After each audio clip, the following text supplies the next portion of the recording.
السلام علیکم دوستو، ڈرامہ سیریل سلطنت کی نیکسٹ ایپیسوڈ میں آپ دیکھیں گے کہ شاہ نواز اب ہر طرف سے پھنستا چلا جا رہا ہے، کیونکہ شاہ نواز کی حقیقت اس کی بیوی شازیہ اور اپنی ساس کے سامنے کھل چکی ہے۔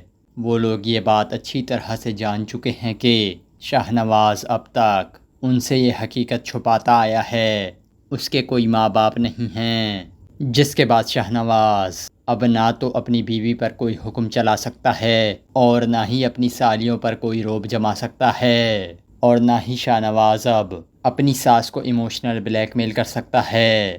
دوستو، اس کے بعد آپ دیکھیں گے کہ شاہ نواز کو شاہ نواز کی بیوی اور شاہ نواز کی ساس اپنے گھر سے نکال دیتی ہیں، جس کے بعد شاہ نواز ان سب کو لڑکیاں سمجھ کر نقصان پہنچانے کی کوشش کرے گا۔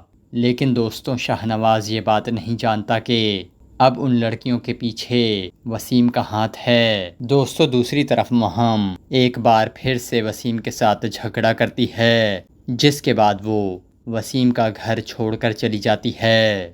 دوستوں، مہم وسیم کے گھر سے نکلنے کے بعد شہویز کو ڈھونڈنے کی کوشش کرے گی، اور اسی کوشش میں اس کا سامنا شاہ نواز سے ہو جاتا ہے۔ اس کے بعد شاہ نواز ماہم سے کہے گا، ماہم کب تک چھپ سکتی تھی تم مجھ سے؟ آخر دیکھ لو، آج خود ہی میرے سامنے آ گئی، اب تمہارا کیا ہوگا؟ کون بچائے گا تمہیں میرے عذاب سے؟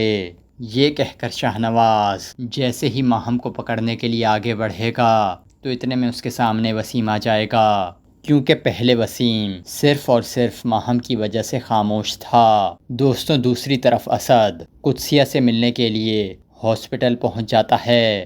پھر وہ قدسیہ سے کہتا ہے، شاہ نواز جیسے شخص کی باتوں میں آ کر بہت بڑی غلطی کر دی میں نے۔ دوستوں، یہ سن کر قدسیہ کہتی ہے، میرا آپ سے کوئی رشتہ نہیں ہے، پلیز آپ یہاں سے چلے جائیں۔ دوستوں، اس کے بعد آپ دیکھیں گے کہ ماہم اور اس کے گھر والوں کو وسیم اور اسد کی صورت میں دو سہارے مل چکے ہیں، اور اب یہ سب مل کر شاہ نواز کو اس کے انجام تک پہنچائیں گے۔